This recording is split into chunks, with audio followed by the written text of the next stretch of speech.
Urban company में आ चुके ऊपर के लेवल से बड़ी गिरावट और कंसोलिडेट कर रहा है भाई। आपको लग रहा होगा 72% का जंप आया है तो ये शेयर और ऊपर जाएगा, तो एक सेकंड रुक जाओ भाई, वीडियो देख लो, नहीं तो आपका बहुत बड़ा लॉस हो सकता है।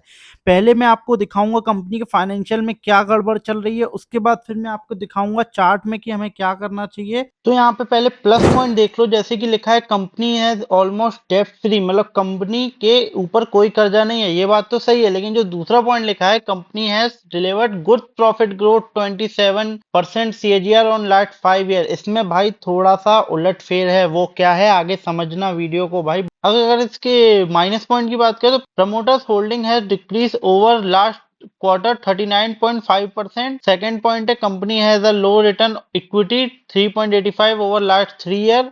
Earning include other income on 116 crore. भाई यही है मेन गेम, 116 करोड़। अब अगले जो हम आपको फोटो दिखाएंगे उसमें बताऊंगा 116 करोड़ का क्या लोचा है। भाई ये मेन पार्ट है ये वीडियो का, ये थोड़ा ध्यान से देखना, फोकस कर। भाई अभी तक लाइक नहीं किया तो लाइक कर दो यार, और सब्सक्राइब भी कर दो, लाइक कर दो प्लीज यार। पहले आप ये चीज समझो और ध्यान से देखना इस पार्ट को। नेट प्रॉफिट की तरफ आप गौर करो भाई, ये देखो 2020 से लेकर 2025 तक का डाटा है। 2020 में 155 करोड़ आया, लॉस में थी कंपनी, 155 करोड़ के नेट लॉस में थी। उसके बाद 2021 में ये 249 करोड़ के लॉस में थी, और 2022 में ये कंपनी थी 514 करोड़, मतलब समझ लो 514 करोड़ के घाटे में चल रही थी कंपनी। उसके बाद फिर इनको ध्यान आया होगा आईपीओ आईपीओ लाना है, तो इन्होंने अपना जो है प्रॉफिट बनाना, मतलब प्रॉफिट तो नहीं लॉस कम करना चालू किया है। फिर इनका 2022-23 में आया 312 करोड़ रुपए का लॉस, और उसके बाद फिर इनका आया 93 करोड़, 93 करोड़ का सिर्फ लॉस था। और इस साल इन्होंने 240 करोड़ के प्रॉफिट निकाला है। लेकिन भाई ये प्रॉफिट कैसे आया वो चीज समझो। जो 116 करोड़ के मैं बात कर रहा था ना, अदर इनकम, जो मैंने आपको पीछे नोट करवाया था, वो अब यहाँ पे क्लियर समझो। अब उसके ऊपर देखो टैक्स में, टैक्स इनका इन्होंने अभी तक कुछ नहीं बढ़ा क्योंकि माइनस में चल रही थी कंपनी। फिर इस साल इनका -740% आया, मतलब समझ रहे हो। जो अदर इनकम थी ना, वो अदर इनकम हर साल नहीं होती, वो जो 116 करोड़ अदर इनकम थी, और जो इनका मेन जो प्रॉफिट था ना इस साल का, वो ऊपर दिख रहा है आपको। प्रॉफिट बिफोर टैक्स जो है उसमें देखो 29 करोड़ वो इनका एक्चुअल प्रॉफिट था। लेकिन 116 करोड़ अदर इनकम और जो टैक्स जो इनको मिला है, वो मिला के इनका 240 करोड़ हुआ है। तो भाई हर जगह तो ये चल रहा है कि 240 करोड़ इनका इस साल का प्रॉफिट है, लेकिन वो प्रॉफिट नहीं है। प्रॉफिट 29 ही करोड़ था, वो ये था मेन मेट। आगे एक और मैं आपको फोटो दिखाता हूँ, आप वो देख लो। उसके बाद हम डायरेक्ट चार्ट में चल के समझेंगे कि अब इसको होल्ड करे बेचे क्या करना चाहिए। बाय सेल रिकमेंडेशन नहीं है, कहीं भी इन्वेस्ट करने से पहले अपने फाइनेंशियल एडवाइजर से पूछ लीजिए। मैं सिर्फ एजुकेशन पर्पज के लिए वीडियो बना रहा हूँ। चलो तो भाई अब कंपनी की सेल्स देख लो। 2020 में 219 करोड़ थी, 21 में 248 करोड़ थी, और 22 में हाई जंप मारा सेल ने, ऑलमोस्ट ऑलमोस्ट डबल हो गई 438 करोड़ की। और 23 में जैसे कि हम देख रहे हैं 337 करोड़ की सेल थी, और 24 में थोड़ी सी और ग्रोथ आई और 828 करोड़ हो गई। और 25 में इस साल इन्होंने अच्छा जंप मारा है 1148 करोड़ पे। तो डिसेंट सेल बढ़ रही है, डिसेंट अमाउंट से सेल बढ़ रही है, जो कि अच्छी बात है। एक्सपेंसेस, लेकिन ये नेगेटिव पॉइंट है कि एक्सपेंसेस भी इनके बढ़ते जा रहे हैं।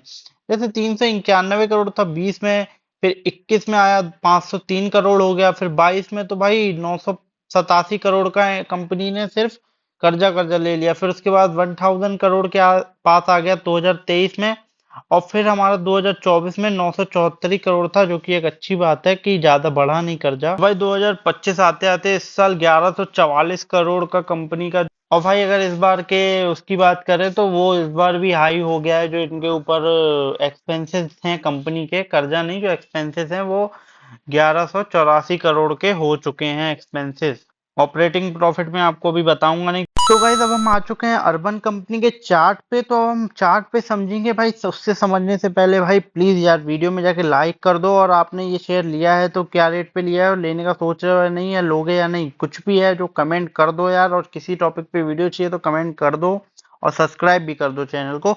अब चलो हम चार्ट में समझते हैं इस शेयर में हमें क्या करना चाहिए। देखो भाई फंडामेंटल तो मैंने आपको समझाया। फंडामेंटली तो मेरे को ये जो है शेयर वीक लग रहा है। मैं अभी फंडामेंटली मतलब लॉन्ग टर्म के लिए इसमें कोई भी पोजीशन लेने की तैयारी नहीं कर रहा हूँ। लेकिन शॉर्ट टर्म में भाई शॉर्ट टर्म में हम इसमें हो सकता है कुछ पोजीशन बनाए, लेकिन कहाँ पे मैं बनाऊंगा, और भाई पहले ही बता रहा हूँ फाइनेंशियल एडवाइस नहीं है। अगर आपको इन्वेस्टिंग करनी है तो अपने फाइनेंशियल एडवाइजर से पूछ के ही कीजिए।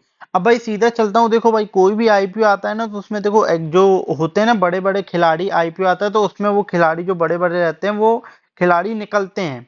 तो अभी मेरे हिसाब से इसमें क्या करना चाहिए हमको, मेरे हिसाब से देखो जब ये एक अच्छी ऊपर तरफ ओपन होके फिर यहाँ पे अगर ये कंसोलिडेट किया है, इसका मतलब यहाँ पे काफी लोग रुके हुए हैं इसमें, मतलब निकले नहीं है। अब जीएस जो भी लोग अगर लोग निकलेंगे बेचेंगे शेयर, तो ये अगर इसको ये तोड़ देता है लेवल 162 का लेवल, अगर ये यहाँ से निकल जाता है नीचे के साइड, तो भाई मैं इसमें, अगर मैंने तो लिया नहीं, अगर कोई ने लिया भी हो तो मेरे हिसाब से इसके नीचे जैसे ये जो लाइन है इसके नीचे अगर ये जाना चालू करे तो आपको एसएल अपना निकाल निकाल लेना चाहिए। इसके नीचे आपको एसएल रख लेना चाहिए, अगर इसके नीचे जाता है 162 रुपए के अगर नीचे जाता है तो।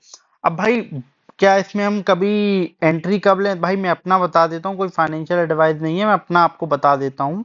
हाँ भाई तो सुनो, देखो मैं क्या करूंगा, मैं जब ये जो लेवल है ना इस लेवल के आसपास, जो 170 से लेके 176 इस लेवल के आसपास कोई ऐसी हाई मारूबुजू टाइप ऐसी कैंडल बनती है, कोई भी ऐसी हाई कैंडल बनती है इसके आसपास, तो वहां पे मैं उसके हाई के ऊपर मैं अपनी एंट्री लूंगा शॉर्ट टर्म के लिए, और जो उसका कैंडल का लो होगा उसके एक और जो नीचे कैंडल बनी होगी उसके लो पे मैं अपना एसएल लगा दूंगा। तो भाई ये रेंज मेरे लिए बहुत इंपॉर्टेंट होने वाली है, 170 से लेके 176 इसके आसपास कोई भी बड़ी कैंडल बनती है, कोई बड़ी कैंडल बनती है और उसको हाई को अगर वो ब्रेक करती है तो मैं इसके ऊपर यहाँ पे एंट्री ले लूंगा। एसएल सिंपल सी बात है मेरा, अगर मेरे को थोड़ा सा लंबा एसएल लेना होगा तो मैं ये वाला एसएल ही फॉलो करूंगा 162 का, अगर मेरे को छोटा एसएल लेना होगा तो जो कैंडल बनी है मारूबुजू उसके एक नीचे वाली कैंडल जो रहेगी उसके नीचे मेरा एसएल होगा।